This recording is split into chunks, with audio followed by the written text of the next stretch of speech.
Hello friends, Vince Burlapp here. Today we're back in the vault.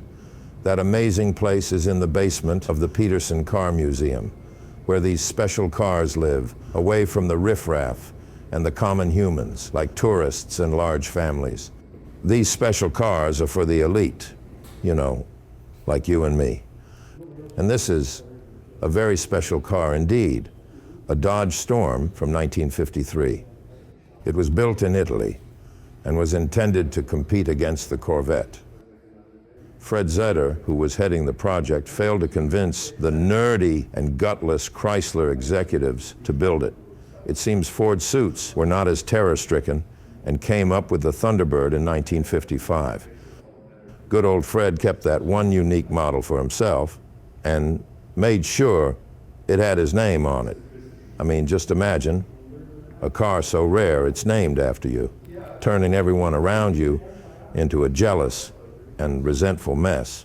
He not only kept it, but drove it around for over 16 years. Driving a car no one else in the world owns has to be the pinnacle of good-hearted yet obnoxious behavior. This yellow car with a weird disappearing sliding door is a Kaiser Daren from 1954. And no, it's not named after the Bewitched character, but its designer, although it could have been funny to see Darren Stevens drive a Daren on TV. Funny and confusing for so many. Darren driving a Daren might have been too much to take for the many knuckleheads watching a dopey sitcom in the 60s. However, I do think sliding doors should definitely make a comeback. Will you just look at this?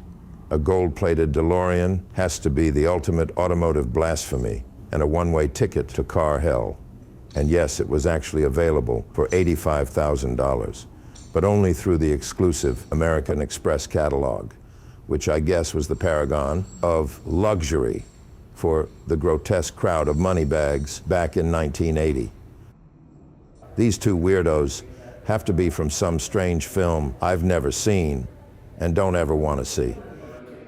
And please don't change my mind. This one doesn't seem exactly safe to drive. After a while, everyone has to leave the vault. You just can't stay there forever. And eventually, you make your way back to the museum, back in that awful human sea. And there you see a Brubaker box, a really cool van built on top of a good old VW Beetle. This really cool thing would make a great new EV these days. A fun little roomy van with bumpers made out of wood, just like a few cars I remember seeing in Modesto back in the day. Upstairs you can also see that huge old Rolls-Royce from 1925. It was redone in 1932 to become the rarest Rolls ever. If you think owning a Rolls will make you special, this will make you a living god among your neighbors, friends, and family. And a fantastic display of your lifelong, creepy, and disturbing obsession with circular shapes.